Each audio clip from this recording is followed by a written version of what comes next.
านาติโตติติณโอกาสแบบนี้อาตมาภาพก็จะได้แสดงพระธรรมเทศนาอันเป็นหลักคำสอนของพระบรมศาสดาสัมมาสัมพุทธเจ้าของพวกเราชาวพุทธบริษัททั้งหลายในยุคนี้เรียกว่ายุคนิสสันยีซึ่งก็มีเจ้าภาพดังต่อไปนี้ก็มีคุณพ่อเสถียรแม่ลำไยเอี่ยมศรีผู้เป็นตาเป็นยายแล้วก็มีพ่อวิษณุแม่วันเพ็ญนามพรบุรีนี่ก็เป็นตาเป็นยายสองตาสองตาสามมีตาอยู่สามคนตัดไว้อีกแล้วก็พ่อตำรวจเอี่ยมชัยภูมิมาบ่ยืดแต่หน้าแดงยืดแต่แต่โม่ไหลในหน้าแดงเอี่ยมชัยภูมิผู้เป็นตาอันนี้ตาเทศตาล้วยนี่ตาเทศตาโน้นี่เป็นตาล้อมตาบ้องตาเทียนนี่ก็เป็นตาล้อมมันเป็นตาล้อมติดธาตุนี่แหละก็เรียกว่าตาแท้นั่นแหละแท้ด้วยใจแล้วก็ญาติสนิทมิตรสหายร่วมกันว่าเป็นเจ้าภาพตรงล่างวิไลวิญญาณของเด็กชายกิติพงษ์เหมพลอยมาจากจังหวัดไหนพวกน้ำตะกุลอย่างพวกมาจากจังหวัดไหนพะยิบักพวกหูก็ติพวกหูยังไงเนาะพวกหูนี่หูน้ำตะกุลสมุทรปราการเนี่ยว่ามันอัศวะเหตุ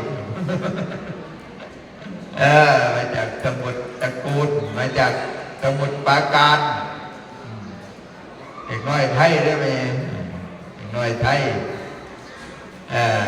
พอเขาเป็นคนไทยสมุทรปราการตอนแถวพระประแดงคนละเด้อบางคนได้เมียบ้านโน้นนะบางทบได้ลูกได้หลานออกมานี่คือเป็นเจ้าภาพได้อายุ7 ขวบใช่พอเพียงพอเพียงพอดีจำบ่ได้นะครับจะว่าประเกิดเป็นพ่อดีจะว่าประเกิดเป็นพ่อเพียงนะครับว่า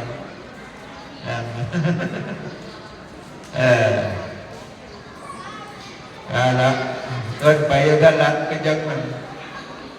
เป็ดพยายามนั่นแหละก็ยังมาอุดกับแอนนั่นแหละมาอุดกับบางอย่าง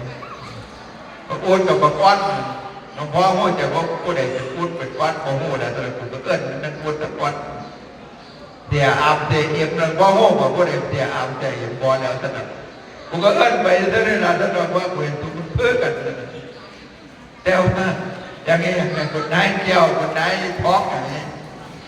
ไปจำมาได้ดีแน่คนไหนเจ้าคนไหนท้องแต่ผู้ใดตื้อเจ้าผู้ใดตื้อท้องประเด็นนี้มีผู้มาบอกกันทางคนตื้อเจ้าเนี่ยหลวงพ่อเบิ่งเนี่ยมันก็คือตื้อท้องแบบนี้เขาเป็นนักเรียนหนังเบี้ยบอกหลวงพ่อบอกอันคนตื้อเจ้าเนี่ยเคาะเอียงเหมือนนั้นว่าต้นท้องนี่ตำมากคนไหนคนเด้ว่าเบิ่งไปเบิ่งมาแล้วมันเป็นอันเธอเอ็มกับเธออาบนี่คือกันได้จำไว้อันนี้มันเป็นแบบจำยากแต่ว่าพอเพียงนี่ไอ้พอเพียงแต่ว่าแค่ว่าบางไงมันพอเพียงพอดีก็เต้นมั่วๆไปบางทีผมก็เป็นด้วยอะไรมาก็เรื่องนี้แหละตอนว่าอยู่วัดเนี่ยไม่ได้วัดบ้านใกล้วัดเลยมาอยู่วัดติดต่อแล้วก็มาอยู่วัดก็ยังเน้นเตี้ยมนั่นแหละบ้านติดหลังวัดเน้นเตี้ยมในบ้านติดหลังวัดเกิดมากับมาอยู่วัดโดดเน้นเตี้ยมจนใหญ่ นั่นแหละแต่ว่าเด้เห็นเปรียบก็ได้เป็นพาเปรียบแล้วกันที่หาผู้ใดน้อมาเป็นแทนเน้นเปรียบด้วยกันมองต่อมากันนี่แหละเนี่ยก็ขอเปรียบไอ้มันเลยเกิดกลับมาเหลือแต่สร้างไก่มันเลยกลับมาเพราะได้เห็นดาบมันได้อะไรเห็นดาบมันเท้าเดียวมันได้ไฟฟ้าอย่างไม่ยัยมันได้ชุดนักเรียนอยู่ที่จะกระยานไปบ้านบ้านมันหลวงพ่อมาแล้วมาตั้งแต่เห็นหน้ามันแบบเท่านั้นแหละแต่พระได้เห็นอีกได้แต่เมื่อนั้นเองแต่ก็เห็นดีได้ข่าววันตายจ้อยนี่ก็เรียกว่าชีวิตของคนเท่านี่บ่แม่นว่าที่ได้มาง่ายๆพระพุทธเจ้าของเราเนี่ยมันตรัสไว้คำตรัสของพระพุทธเจ้านี่มันขังได้มันอยู่กับมันศักดิ์สิทธิ์มันมีปฏิหารมันมีอิทธิฤทธิ์มันเป็นเขาเรียกว่าเป็นโอวาทเป็นคำเปิ้ลเบ้าเรียกเกิดบ่ค่อยผิดแต่เปิ้ลเบ้าเรียกสินห้าต่อพันก็ปีนี่ยังได้อยู่บอกพระแก้วว่าสินห้าพระแก้วรับไปนั่นปานาติปาตาเวอธินาทานากาเมมุตตาสุราเนี่ยประเด็นผิดข้อใดก็ต้องด้วยผิดข้อที่ห้าก็เป็นตั้งแต่หัวปักหัวปั๊มเนาะมันใหญ่ๆเนาะยังระบายหมดละตามรอบลูกหลานถามเยอะว่ากันได้จากตึ้งเราท่านบอกว่าเราจะได้หลานอาจารย์ตอนนี้เพื่อนหลานเอาเลยเด้อเพื่อนหลานหน่อยเอาหลานนี่เป็นอาจารย์สอนย้อนกูกินเราหลานดานกูได้มันเป็นเมียนนั่งนอนเป็นอาจารย์สอนหลวงพ่อเป็นอาจารย์สอนพุทธเฒ่าแต่ว่าศีลที่พระพุทธเจ้ามันวางไว้ถังกันนี่ได้ข้อหนึ่งข้อสองข้อสามข้อสี่ถ้าเห็นลงไปแล้วเนี่ยมันก็ดีเห็นอานิสงส์ของมันถ้าเห็นได้มันก็ดีเป็นอานิสงส์ในทางดีอย่างศีลข้อที่หนึ่งอย่างนี้ปานาห้ามฆ่าสัตว์แต่สัตว์ที่มีคุณตั้งแต่พุทธมนุษย์ถือว่าเป็นสัตว์ที่มีคุณที่สุดเป็นสัตว์ที่ก็เรียกว่าเป็นของมีค่ามนุษย์ตัวน้อยมนุษย์ตัวนี้มนุษย์เท่าถ้าเป็นพ่อเป็นแม่เขาเนี่ยเป็นมนุษย์อรหันต์ก็ได้แต่พ่อแม่เขาเนี่ยถือว่าเป็นมนุษย์อรหันต์เป็นคนอรหันต์เนี่ยมีคุณสมบัติหนึ่งเพราะมันเป็นอรหันต์นั่นเดี๋ยวได้คนมีเต็มหนึ่งเป็นพระอรหันต์ของลูกสองเป็นพระพรหมของลูกมนุษย์เท่ามนุษย์ที่มีลูกเห็นไหมสามเป็นเทวดาของโลกหมดแล้วสี่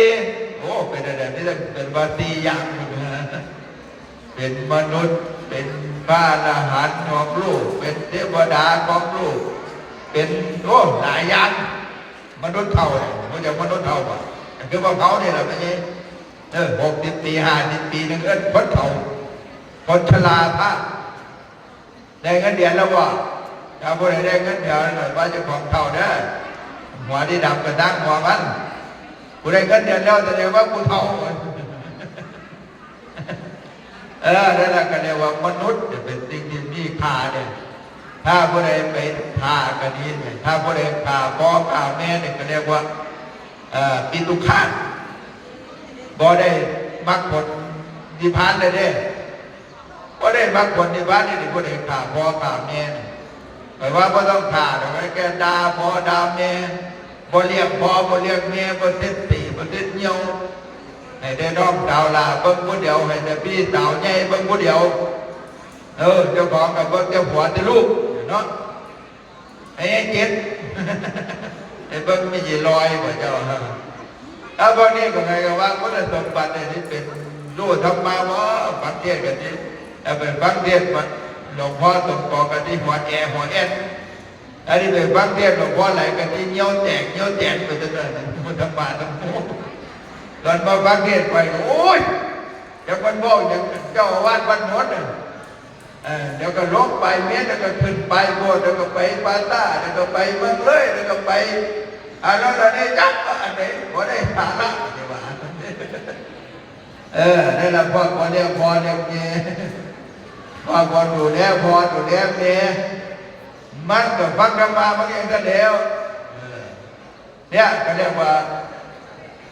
แพ้พ่อต้องถามพ่อกับเมียก็ฟังธรรมะโมโหเรียงเนี่ยถ้าฟังธรรมะรู้แล้วเนี่ยมันเป็นพุทธสมบัติของพระโสดาบันอยู่แล้วพระโสดาบันธรรมะว่าไว้เนี่ยก็อีก7 ทักแด่จะได้มาเกิดอีก7 เที่ยเท่านั้นนะพอเกิดนั้นบางเที่ยเกิดวันชาติเดียวเขาว่าชาตินี้กูได้บรรลุพระโสดาบันนั่นเองไม่ใช่กัตตมานะสมมตินะว่ามันดีดีแต่พอเจ้ากันตาตัวมันเป็นที่ดีต่อถ้าสมมติว่าใครได้เป็นพระโสดาบันนั่นเองมันมีอยู่2 กรณีจะเกิดอีก7 เที่ยแล้วก็เกิดอีกเที่ยเดียวโสดาบันAPC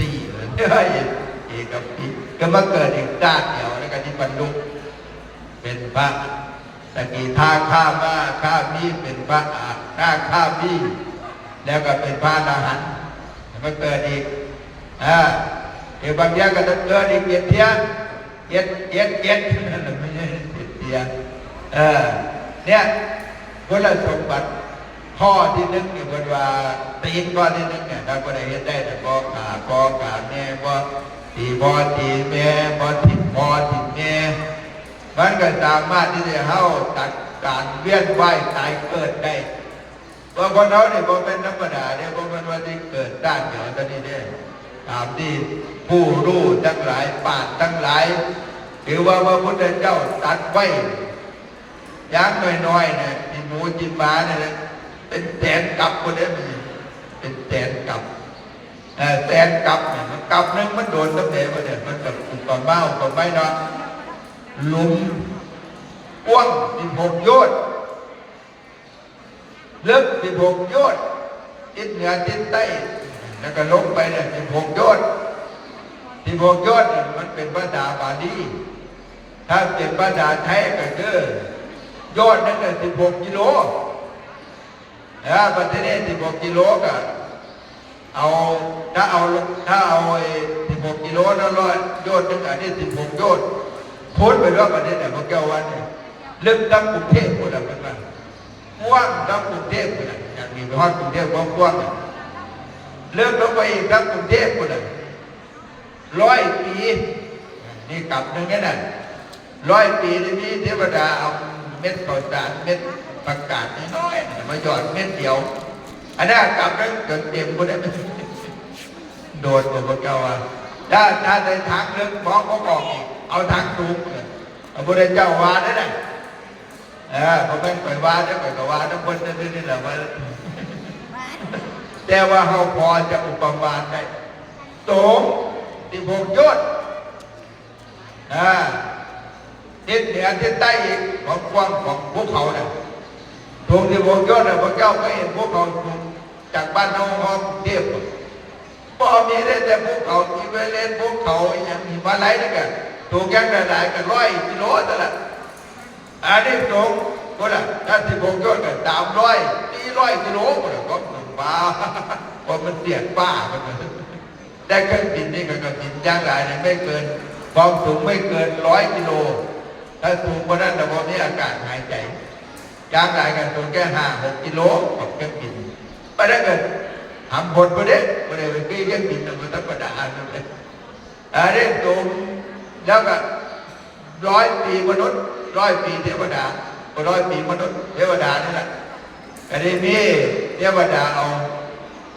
ผ่าเส้นหนาเอานี่แหละผ่าคุ้มไรแล้วผ่าคุ้มไรของก่อนมันค่อยแล้วก็ปัดมันเทียนหนึ่งปิ๊บนั่นแหละกลับนึงกันเองแล้วพระเจ้าวันว่าคนเราเกิดมาได้ยังไงหน่อยกัน100,000 กลับไปได้บรรลุธรรมะประเทศไทยเขาเนี่ยแสดงว่าคนไทยเขาเนี่ยบุญหลายไม่ใช่เพราะว่าเนี่ยได้ยินคำสอนพระเจ้าเนี่ยคำสอนพระเจ้าเรียกอริยสัจสี่ทุกข์สมุทัยนิโรธมรรคพระเจ้าเคยได้ยินจำได้บ่แต่ได้ยินได้แต่ว่าจำไม่ได้เด้ถามพระบ้างก็ได้ถามหลวงพ่อบ้างก็ได้บวชเกือบ20 ปีแล้ว อริยสัจสี่คืออะไรหลวงตาป๊อกโอ้โหรักแต่ว่าของอยู่ในรัตนาชอบไหนหูวัดทุกก็อยากให้ว่าก็ว่าบ่ได้เด้ไม่ว่าบ่ได้เพราะว่าไม่อยากไปก็บ่ได้ไม่ไปก็ว่าบ่ได้กันแต่ก็ไล่อีกทุกสมุทัยนิโรธมรรคแต่ก็มรรคเด้อเนี่ยก็ต้องตามติดตามนี้บ่ได้มรรคมีองค์8สัมมาทิฏฐิสัมมาสังกัปปะสัมมาอาชีวะสัมมากัมมันโตสัมมาวายามะธัมมาสติสัมมาสมาธิแค่ท่องเด้อนี่ก็ปวดหัวแล้วยังไปเรียนรู้ว่าสัมมาทิฏฐิคืออย่างอีกสัมมาสังกัปปะคืออย่างอีกอย่างนอปะมันผ่านกูปะนอหรือวะวายามะอย่างมะเดี๋ยวน้องอันนี้เป็นก่อนมันเก้าโหก่อนนี่ก่อนก็เทศอยู่อย่างนั้นเลยเอาล้มมากระทะยกทำเท่าก็ได้ปฏิแล้วก็เลี้ยงเมื่อวานเอาสวดพระผมก็เป็นสวดพระปฏิโอ้ยมันหลายอันเดียวว่ามหาบุตรเทียบว่าพอต้องวางอะไรหนักใจแล้วกันว่าเอาไปจะสวดเอารถเรียกกันเรียกว่า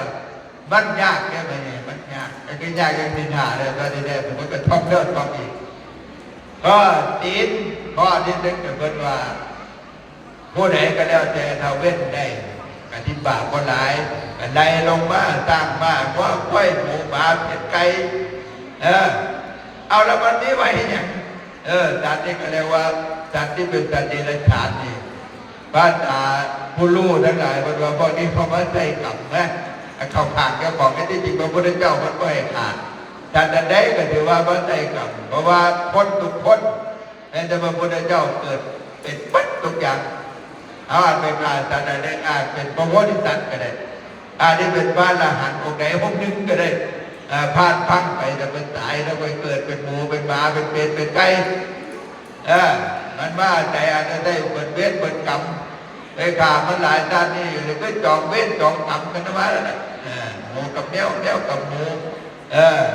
นางยังทีนี้กับเศรษฐีนี้อยู่นี่แหละไปจองเวทจองกรรมจองแกงที่ยังบอกกันก็ได้ว่าที่แต่ละข้อจะเอาเวทได้แล้วก็ได้เป็นอานิสงส์โดยว่ามนุษย์สมบัติเนี่ย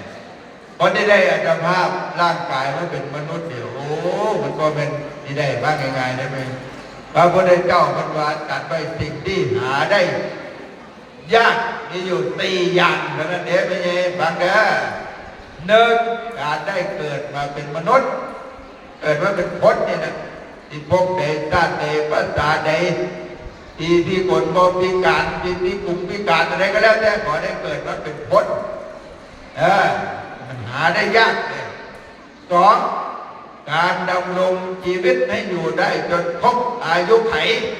เป็นสิ่งที่ทำได้ยากเลยแต่ว่าพวกเขาเนี่ยถือว่าเป็นเรื่องง่ายเนาะแต่ว่าเด็กชายพอเพียงเนี่ยยากแค่ไหนก่อนมันยากแค่ไหนมันพอได้มันได้แค่7 ขวบการเมื่ออันนี้ผ่านไปก่อนมันพบสูตรกันเมื่อได้อัตภาพร่างกายมานี้รักษาอัตภาพร่างกายได้ครบอายุไขเป็นสิ่งที่ทำได้ยากพอเจ้าว่าไปดีว่าอายุเพราะอายุไขบอกว่าไงตอนนี้60 ปีแล้วอายุไขของคนเนี่ยคือ75 ปีอีก15 ปีเดี๋ยวพวกเจ้าว่าจะไปที่ยังอยู่ที่รถไม่สามารถรู้ได้ไปกับรู้ก็ได้แต่ว่าไปกระทับใจไว้แล้วตายทำใจไปกับวายานไปทำความดีมาแล้วนะมีแก่นะโกรธก็ได้สากแล้วสละก็ได้สากแล้วลูกกันหลายแล้วแต่ไปผมมีเมียเด็กก็ครบเลยนี่เดี๋ยวลูกตายเพราะเดี๋ยวนี้ตายนะมันบ่ได้เอามะปลูกเป็นลูกไปบ่ได้บ่ได้มะปลูกแล้วเดี๋ยวบ้าเอาเป็นลูกนั่นเลยเอามะปลูกก็ตายแล้วเพราะว่าปฏิบอกว่ามันจะตายง่ายได้ประกาศไว้ประบวชมันจะตายง่ายได้อีนังเดี๋ยวมันจะต้องเอาลูกเอาหัวต้องเห็นกระถิ่นปลามันทอดให้กูก้อนทำมันรวยเอากันนี่ให้พอดมันได้ดีไปเลยมันกระถิ่นรอด ไม่แย่อย่างนั้นไม่แย่สมจิตแต่แล้วแต่นั้นหลายเราบอกก็ยังจ่าผู้กองอุดมของเราเนี่ยไปแย่ไปแย่คิดไปแย่อย่างนั้นนั่นนะจ่าดมพอจ่าดมได้เกินน่ะผู้กองดมเดี๋ยวเป็นว่าลูกไปแย่คิดนั่นแหละเอามาปลูกกันหน่อยรอดก็เขาเนี่ยไปเป็นทหารกับพ่อตายไปเด็กกับพ่อตายโอ้มันจริงนี่แหละท่านบอกว่าเขาก็จำไม่ได้หรอกเพราะแต่ว่าปากไว้จะน้อยเขาจำไม่ได้จะว่าปากไหนเป็นปากไหนเห็นไหมนั้นว่าไปว่าแต่ละประเด็นการได้อัตภาพมาเป็นมนุษย์การดำรงชีวิตให้อยู่จนครบอายุไขถามพระเจ้าว่าก่อนที่ฮอด75 ปีบ่ไม่สามารถที่จะรู้ได้ถ้าพอเกิดอุบัติเหตุตายกันเป็นมะเร็งตายมะเร็งนี่ก็มาง่ายๆเนี่ยเขามาง่ายๆมะเร็งหนึ่งมาง่ายปึ๊บปั๊บปีเดียวแล้วขั้นตีแล้วหลวงพ่อที่ว่าท่านแล้วขั้นตีก็ยังปัดพูล้วนอยู่มันจะตัวนั้นแข็งแรงไปตรวจมาก็เป็นมะเร็งเต็มตัวเลยก็เคยไปหาหมออย่างเงี้ยเขาไปหาเราเป็นมะเร็ง6 เดือนตายจ้อยมันก็พร้อมปีนั้นอันนี้ก็เรียกว่าเขาบริจาคการถึงโรคมะเร็งโรคไขมันโรคตึกโตโรคเบาหวานเนี่ยพวกนี้แต่พอที่คุ้มได้โรคเบาหวานนะเพราะว่าหมอนัดไปเมื่อวานเมื่อก่อนนี่ตั้งแต่หมอนัดมาก็เคยเป็นพ่อหมอจักเดียวเพราะว่าเด็กเต้นหมอวันๆไปเปิดซื้อหมออย่างนี่ตื่นจักว่าเสร็จไงว่าเสร็จไงบัดเมื่อนี้บัดบอกว่าหลวงพ่อไปก็เด็ดบอกว่าได้ทุกเด็ดของเลี้ยงเนี่ยเด็ดละเอียดเนี่ยเด็ดตัวนิสาเนี่ยเด็ดไอหมอนุ่มเนี่ยตัวเดียวหลวงพ่อไปตอนหลวงพ่อไปบ้านรถว่าท่านว่าวันนี้ก็หมอปฏิวัติเอาตัววาคือตอนหมอบัดที่หมอท่านบอกว่าหลวงพ่อไปกินข้าวรถวันนั้นเนี่ยไปตัวเดียวหายได้2 ปีแต่หมอที่วางแล้วเนี่ยบัดเมื่อวันที่5น่ะจอบปุ๊บผมก็ได้นั่งรอก็เลยนะว่า2 ปีเราไม่เคยพบหมอแต่ว่าอย่างแกโควิดหมดเลยไม่เคยพบหมอแกมิตรยามาบัดนี้ไปพบหมอโอ้หลวงพ่อเนี่ยเด็ดเงี้ยด้วยนะก็ว่าเด็ดได้เลย2 ปีแล้วนะไม่เคยพออะไรมิตรซื้อกับยาท่านว่าบัดนี้ไปพบมากันต้องกินอย่างนี้ต้องกินอย่างนี้อย่างนี้อันนี้เขาเปลี่ยนยาให้นะเพราะไม่มาพบหมอทันทีไตกินน้ำลายเบาหวานมันขึ้นเท่านั้นเท่านี้ดีใจอยู่ครับนั่นนี่แต่พอหมอเยี่ยมมันพอเมื่อก่อนเนี่ยเบาหวานไปขึ้น135นี่ก็ตกใจแล้วเนี่ยนี่ที่100นี่ก็พอเป็นเนี่ยปุ๊บประเดี๋ยวนี้พอไปมัน166วันท่านว่าโอ้วันท่านว่าตายท่านบอกว่าไปมึงเลยกินแต่บักขามหวานหลาย166เลยแต่ว่าความดันปกติให้มันวันตรวจบัดหมอว่าโอ้อันนี้พ่อน้องมันต้องยานนะหลวงพ่อเนี่ยอันนั้นเกิน200จะไปยานโอ้เลยชื่นถ้าบอกที่ถ้าจะบอกอย่างหมอก็ได้น้องที่หลวงพ่ออันนี้กินหวานต่อยเพราะว่าอะไรก็โอ้ต้องลดอีกนะถ้าหมอสุนิสาหมอนุ่มหมอยังคนก็ว่าเนี่ยโอ้ยมันขึ้นไหนแล้วเดี๋ยวหลวงพ่อบอกว่าเพราะฉะนั้นถึง200จะไปย่านหลวงพ่อท่านว่าเขาเป็นตั้ง300ก็เห็นเป็นอย่างว่าท่านว่าทุกตั้งตัวนี้มีแต่300อัพว่าท่านว่านั่นว่าพระเยซูอะไรเชื่อโอ้ไปพบหมอแทนที่ระวังที่กินหวานเพิ่มก็ได้คุณท่านว่าอะไรก็เรียกว่าจากว่าเขาที่ตายย้ำแต่เนี่ยเพราะฉะนั้นก็คือว่าชีวิตของคนเขาเนี่ยการได้อัตภาพร่างกายเด็ดมาร่างกายฮอดอายุไขเป็นของยากแค่เห็นพ่อแม่เขาบอกติด70 80 90 100นะเพิ่นก็อยู่ได้แต่ได้เขาเนี่ยอยู่ได้ยังไงแล้วก็ข้อสุดท้ายอันที่4การได้ยินได้ฟังธรรมของพระพุทธเจ้าจากพระโอษฐ์คนนี้จากพระโอษฐ์ก็คือเขาไม่ได้ยินอยู่แล้วเพราะเกิดบนนั้นอยู่เป็นของยากแต่ว่าเขาก็ได้ยินมายุค2,000 กว่าปีเขาก็ได้ยิน อันที่เป็นธรรมะที่ประยุกต์แน่ธรรมะที่ประยุกต์กับเขากับสมัยกับยุคสมัยแน่ที่บนลึกซึ้งเพราะว่าคนที่แสดงเนี่ยมันไม่ได้แตกฐานแต่ให้ไปอ่านเองนี่ก็เห็นว่าได้คนที่แสดงนี่บางองค์มันแสดงลึกซึ้งบางองค์แสดงดีแสดงดีแต่คนก็เข้าใจก็เก่าอีกใช่ไหมการได้ยินได้ฟังธรรมของพระพุทธเจ้ามันก็เป็นของง่ายๆเด้เจ้าว่าไปว่าถ้าพวกคนตายนะพวกแกได้ยินฟังเทศฟังธรรมแต่เจ้าบ่ไปจังเทศเนี่ยนี่แต่ว่าง่ายๆนะแม่ถ้าเจ้าภาพถ้าคนตายคนดังไว้ถ้าลูกก็มักแก่มักดำเนี่ยโอ้ได้ยินได้เนี่ยน้องมันยิ่งใหญ่แต่ญาติพี่น้องมันยิ่งใหญ่ตายได้ยินจังแก่จะอันนั้นแหละทำไมอันนี้ก็จะธรรมดาเนี่ยถ้าพอเป็นญาติเจ้าของตายแล้วเนี่ยก็มาง่ายๆเนี่ยไปหัวมันทำไมต้นในต้นละสุกต้นละสักเปิดบางเดียวหมดแล้วไม่วัชรีหมดแล้วปุ๊บปั๊บปุ๊บปั๊บปุ๊บปั๊บหมดแล้วลำใจให้ทำคำหมดแล้วมันแอนนรดีปล่อยทะเลไทยไปเปิดประเดี๋ยวไปเปิดหลวงพ่อคุณช่วยหลวงตาเบิกบันหลวงพ่อนั้นก็มีแล้วก็ฟังบ่ได้เพราะฉะนั้นข้อที่สี่นี่เรียกว่าการได้ยินได้ฟังธรรมนี่เป็นของยากแท้ๆแล้วได้ยินแล้วก็ใจเพราะเข้าใจเป็นของยากนี่เป็นของแถมอันนี้เป็นของแถมแต่ว่าคนที่มีความเดียวกันได้ยินได้ฟังแล้วก็เข้าใจถ้าซึ่งในคำสอนของพระพุทธเจ้าจนบรรลุเป็นพระอรหันต์หรือว่าเลื่อมใสในบรรลุเป็นพระโสดาบันหรือว่าเลื่อมใสในพระพุทธพระธรรมพระสงฆ์คนบ่เคยเลื่อมใสในพระพุทธพระธรรมพระสงฆ์พระพุทธเจ้าดีทำใดพระธรรมดีทำใดก็ทำนั่นละพระสงฆ์ก็ดีทำใดก็ทำนี่ละ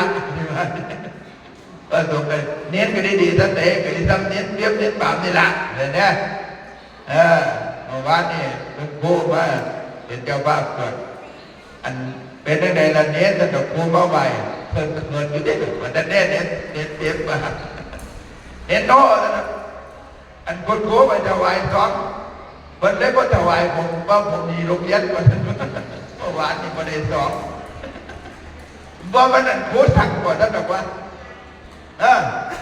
โค้สั่งเจ้าตีท่านบอกว่าไปโรงเรียนแล้วท่านขึ้นจุ๊บกว่าท่านเน้นโน่มาบ่ล่ะเน้นโน่มาอยู่นั่นน่ะ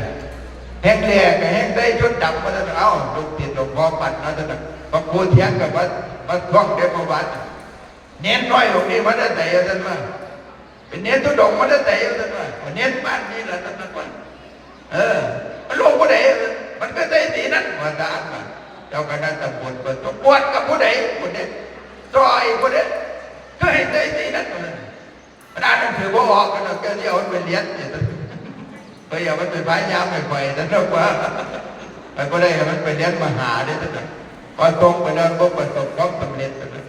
มหาเพียบเนี่ยเปิดเงินไปตั้งหลายหมื่นนั่นแหละประโยคนึงก็บ่ได้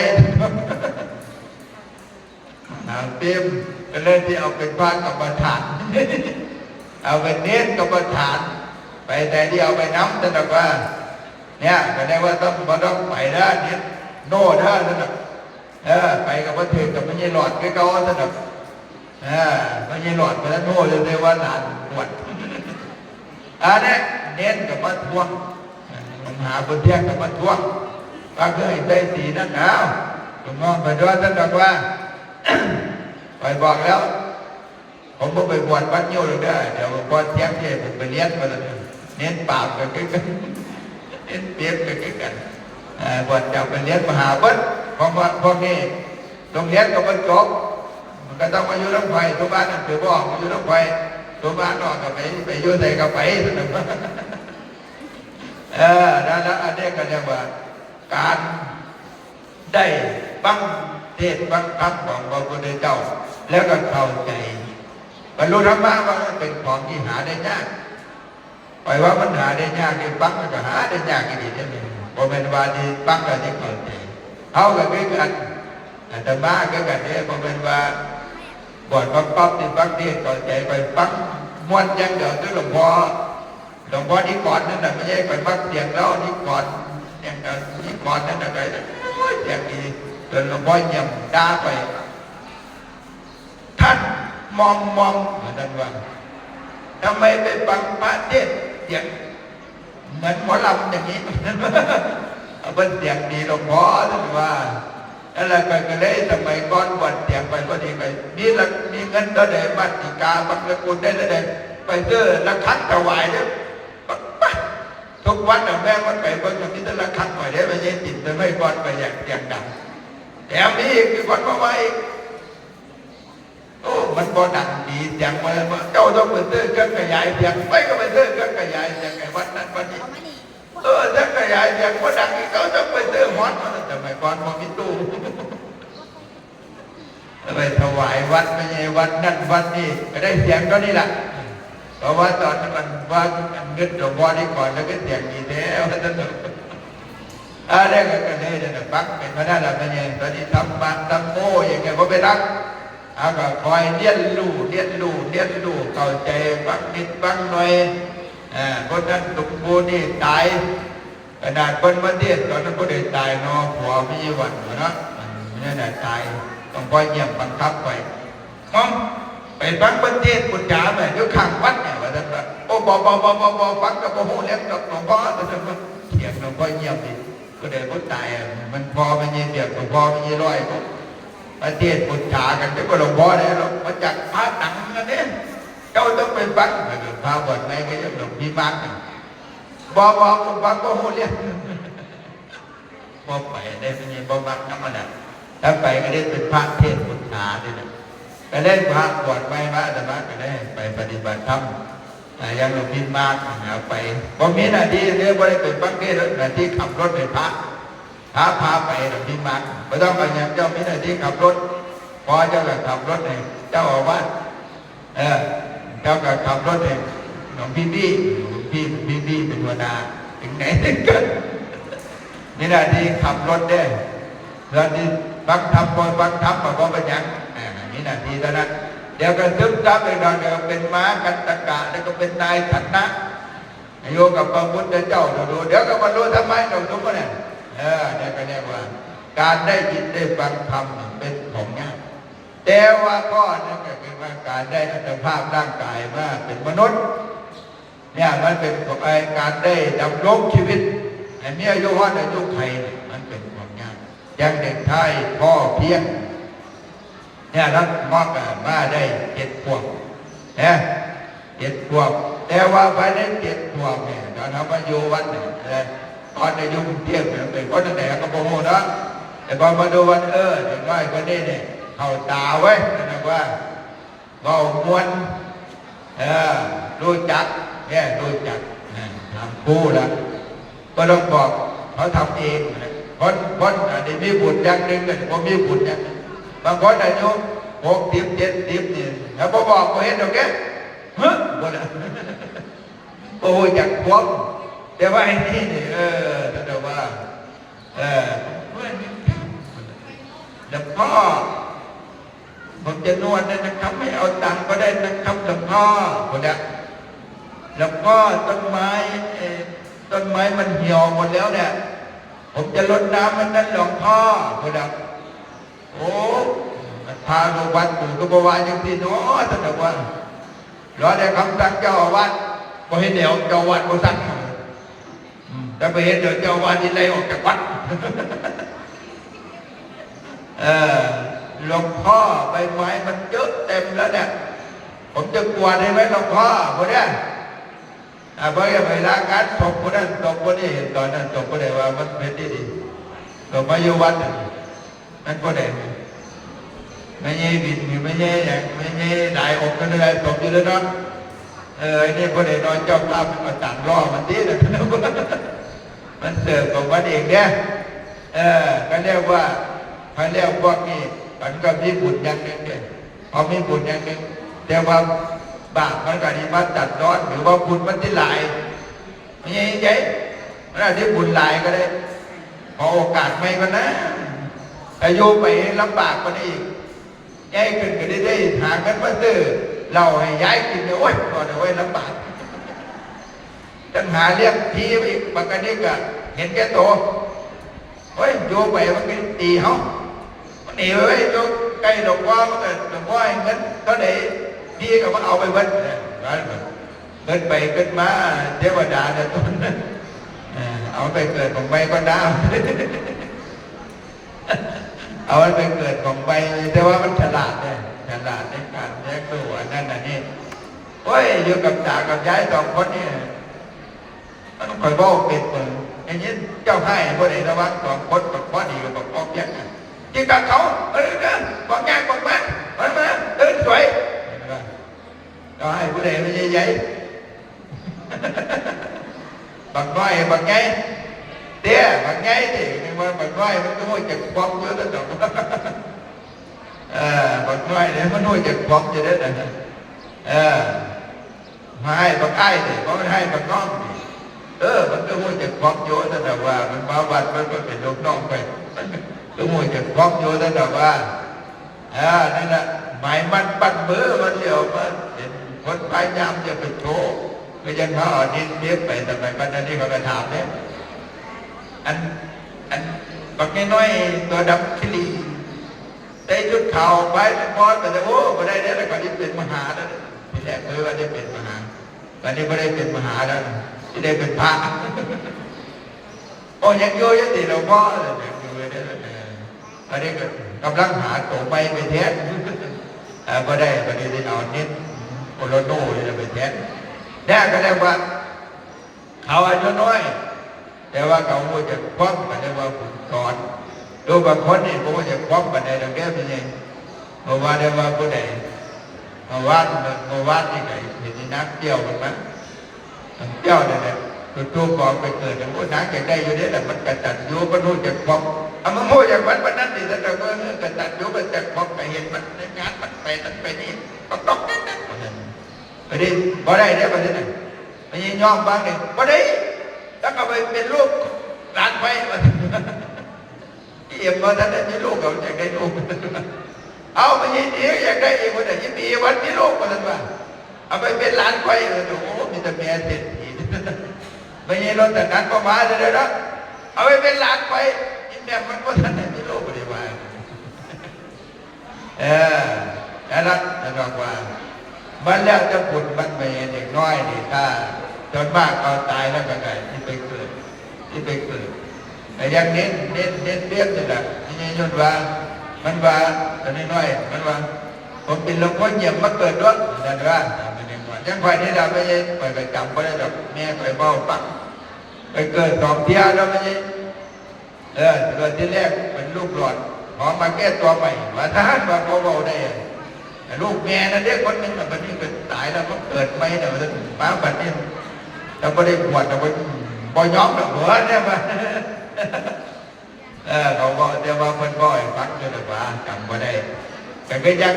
มีน้าเนี่ยเนาะลูกหลานไปยังกับเพียนมันก็ว่าเป็นนี่นั่นเนี่ยเป็นโพธิพย์ไอ้พวกไอ้แมวเนี่ยพวกแมวมันเป็นพวกแมวเนี่ยแต่ว่ามันคือเดี๋ยวน้ำฉลาดเป็นคนใหญ่เอาละไว้ประเด็นนี้เหตุการณ์บางคนก็ได้พิสูจน์โดยที่พิสูจน์ได้ว่านั่นอันนี้ว่าเป็นผู้ใดกลับมาเกิดถ้าเด็กน้อยมันไม่ได้เป็นอะไรหรอกมันยังการชาวบ้านกันที่ไปหามันเกิดไม่อันนี้เกิดเป็นเทวดาต้นมากอ่ะเพราะเขาได้ไปเป็นเทวดาเราบุญเขาคนนั้นได้หอดแต่ว่ากันที่หามันเกิดแทงว่าเนี่ยบุญเขาต้องไหนนี่วาสนาที่ไปเกิดเป็นลูกเศรษฐีบ่เป็นหลานเศรษฐีบ่ถ้าบุญก็หลายก็ไปเรียกเกิดได้หรือว่าเกิดเศรษฐบุญเป็นลูกเศรษฐีบางแกไปเกิดเป็นลูกเศรษฐีทีกับคนฟังคำพูดตุกเพราะอยากไปเกิดมาบุญเอาเกิดไปก้อนกันบอกมันโยมจังเด็กมันก็เกิดไปก้อนกันนะแต่ว่ามึงยังไปเห็นเมียนเป็นวิมานก็สนุกเอาเกิดไปก้อนเกิดว่าแต่ว่าถ้าเรียกได้ก็เรียกไปจังว่าคนเดินเก่าของเขาเนี่ยไปเรียกเกิดได้ไหมเนี่ยต้องพระนามสิริมหามายาต้องพระเจ้าสุโธทนะต้องเป็นพระเจ้าแผ่นดินคนนี้ตระกูลกษัตริย์ยิ่งใหญ่ ถ้าจะมาตรัสรู้ก็เป็นพระโพธิสัตว์เนี่ยต้องยิ่งใหญ่เรียกเกิดยังพอได้แต่เรียกเกิดได้ไม่ใช่ไปยังพอเรียกเกิดได้โอ้ไม่ใช่อย่างนี้คนมีลูกบวชก็ซึ้งนี่นะแสดงว่าคนต้องมีเสื้อแต่มาเกิดเป็นลูกเนี่ยเป็นลูกไม่ใช่ลูกมันเนี่ยลูกได้ด่าเขาเนี่ยนะแสดงว่าพี่ตายเนี่ยต้องเอาไอ้นี้ไปบวชแทนแน่นี่ดีพี่บวชจังนี้ก็ต้องหาวิธีเอาน้องไปบวชเนี่ยไปกันที่คิดอย่างนี้แหละก็มาเกิดแล้วไปเกิดเป็นลูกพระเยนั่นลูกพระเยนี่ลูกเตียนตีก็ที่ไปดำให้ดำหน้าเห็นปลาเห็นเดินเป็นลูกเตียนตีก็ที่พอได้เก่าวัดก็พอได้บวชเรียนเป็นด็อกเตอร์ก็ได้เป็นนายพลนายพันเฮ้ยพอเอารักกันเนี่ยกันเนี่ยเกิดได้บวชแท้ถ้าเกิดนะพี่ก็ได้บวชแต่เดี๋ยวว่าน้องก็ต้องได้บวชมันเรียกเกิดได้กันในจิตที่เขาดีเขาพอสามารถรู้ได้แต่ว่าคาดกันนี้ได้ไม่ได้ยังลูกหลานของเขาบางคนเกิดมาบอกไงบอกต้องเรียกว่าบุญสอนแล้วก็บุญช่วยบุญอิทธิฤทธิ์บุญจริตบุญแล้วบางคนอันนี้เป็นในนั้นเพราะฉะนั้นเรียกว่านายเด็กชายพ่อเพียงเรียกว่าบุญกับวันนี้เด้อไม่ใช่ลำใหญ่เอ้ยเอาซะประเด็นนั้นย้อนนี่เราก็ได้เสียหลานเนี่ยมันก็ธรรมดาได้เสียแต่เด็กน้อยถ้าเขายังมีชีวิตอยู่เนี่ยเด็กน้อยคนหนึ่งเกิดมาเนี่ยมันต้องต่อสู้มันต้องแย่งชิ้นมันต้องไปอยู่ในกลุ่มมันก็ต้องแข็งแกร่งแล้วไปบวชเป็นเน้นที่ยังเน้นเสียบเนี่ยไปยังขึ้นว่ามันจะรอดกับมาบวชได้บ่นอนมันไปพันนั้นบ้านนี้เนี่ยจะบอกว่าเพราะว่ามันต้องไปต่อสู้กับอีกจังหวัดหนึ่งภาคหนึ่งในประเทศไหนเด็กน้อยรุ่นเดียวกันเนี่ยก็ยังบอกเขาเนี่ย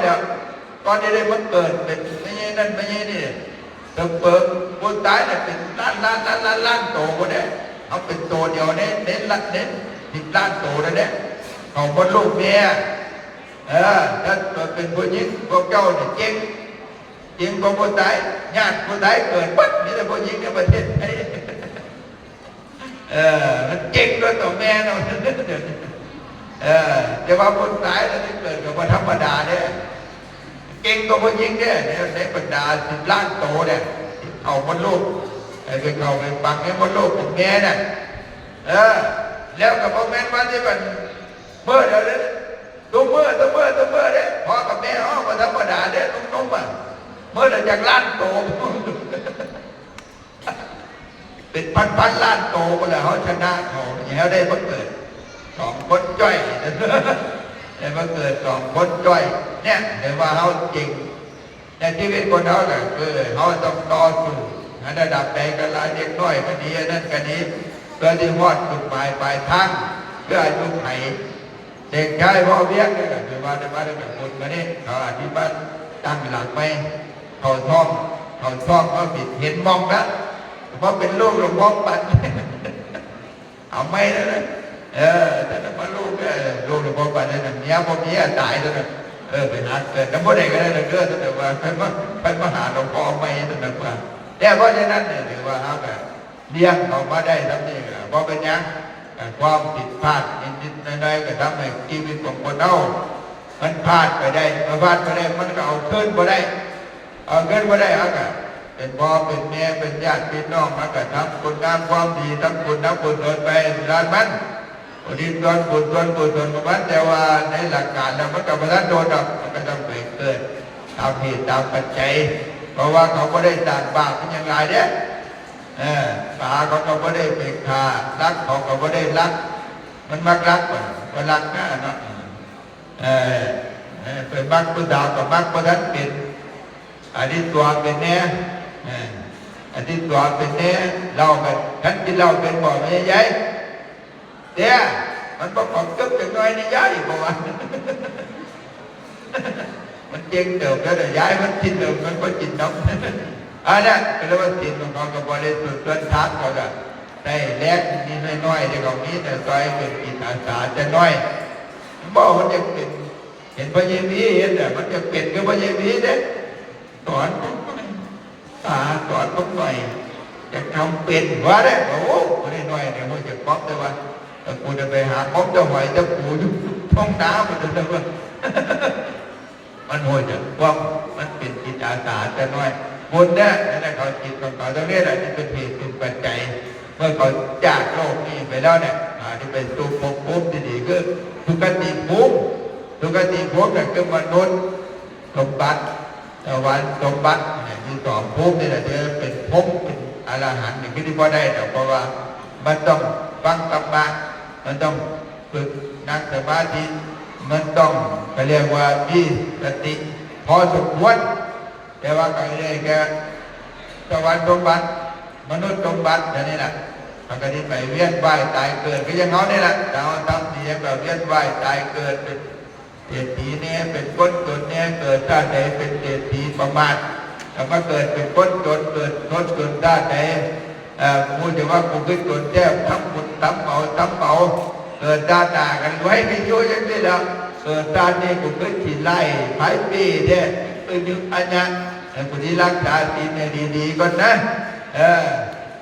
เกิดด้านหน้าก็เป็นผู้งามเกิดเป็นผู้งามแล้วก็ว่าเจ้าของเกิดเจ้าของงามประมาทเดินเลิกผิดศีลอีกโอ้ยเกิดมาก็ขี่ไล่อีกโอ้ยสารพัดเจ็ดไว้ตายเกิดจนเบื่อหน่าย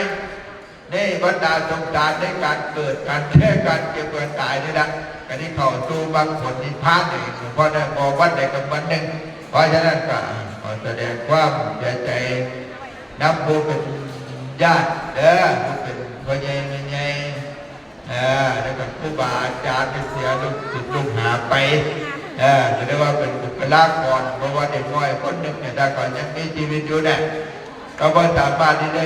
ว่าขอที่เปิดขอที่ทำประโยชน์ให้กับประเทศชาติศาสนาคนก็ไปทำประโยชน์รับราชการตำรวจทหารราชการคนละเลี้ยงผู้ยังจะเป็นประโยชน์ไปกันคุณผู้ของเขาได้รับเงินไปได้มีเงินมีทองพ่อแม่คนตรงเรียนไปได้เป็นเจ้าเป็นนายมาสอนลูกสอนหลานนั่นแหละชีวิตหนึ่งของผู้แต่ละคนเนี่ย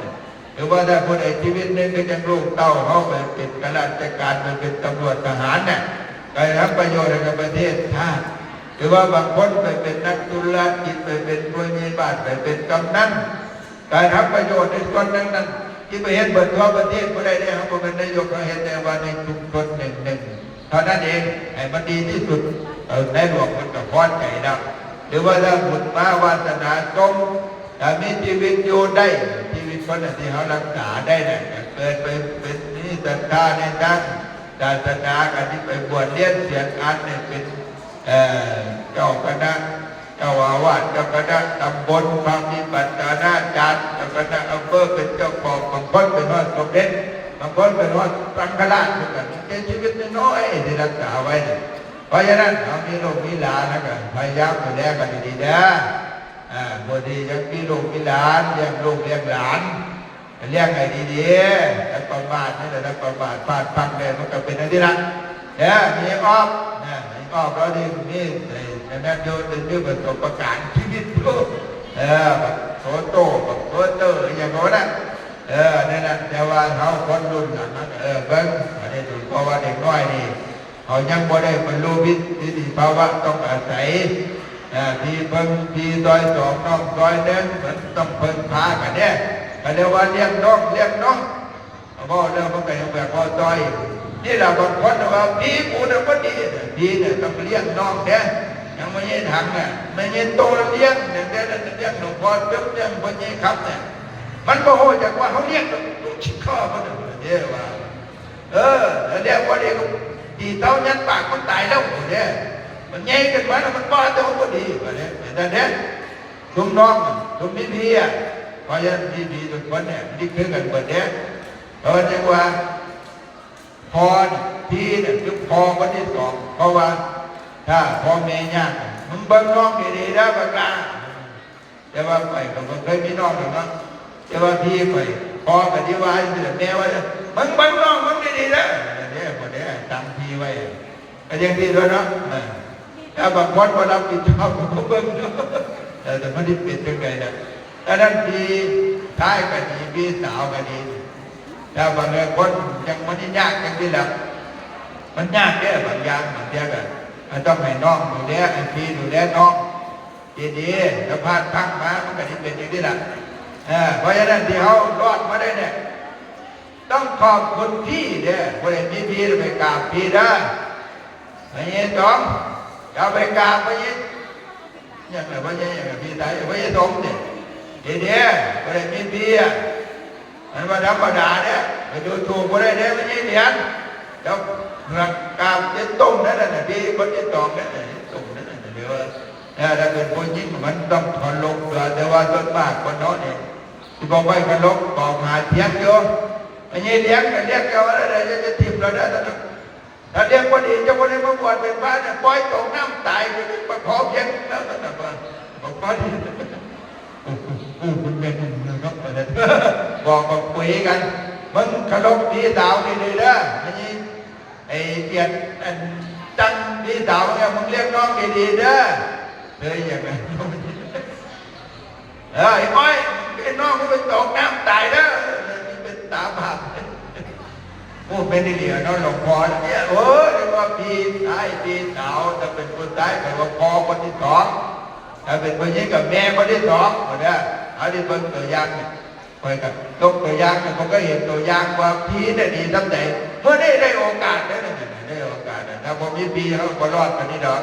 เพราะว่าพ่อแม่เขาก็ไม่ได้มาดินดำด้วยแล้วปล่อยเขาทิ้งเด็ดแต่ไม่ก่อนน่ะแต่ไม่ก่อนมันกับแห่งอันตรายคนนี้เด้ไปเลี้ยงไว้ชนกันไปน้ำแกงพัดตกถ้าผมมีพี่ว่าจะตายไปได้ก็หัวแอนนี่เราไม่ยีได้โอ้ไม่ยีได้เราเป็นพี่มูนเอาไปเอาเป็นน้องมูนก็เพราะฉะนั้นทำให้เทศนากับบุญกุศลทั้งหลายที่พอเขาเห็นได้เขานี่ละกายพอเพียงนี่ละเป็นเหตุเป็นปัจจัยเขามีความทุกข์กับเขาพ้นจากทุกข์ด้วยบุญกุศลที่เขาเห็นไปให้นี่ละส่วนเขาที่เห็นของเขาจะกี่ได้ทำแต่เขาก็โมโหของเขาละแต่ว่าเขาก็เห็นไปเห็นโบเนี่ยมีญาติสนิทมิตรหายได้ทุนไปให้ทิ้งเรานี่แหละถ้าเขามีความทุกข์เขาที่ได้พ้นจากทุกข์ถ้าเขามีความทุกข์ไปจะสุขยิ่งขึ้นไปอีวังก็มีด้วยประการในนี้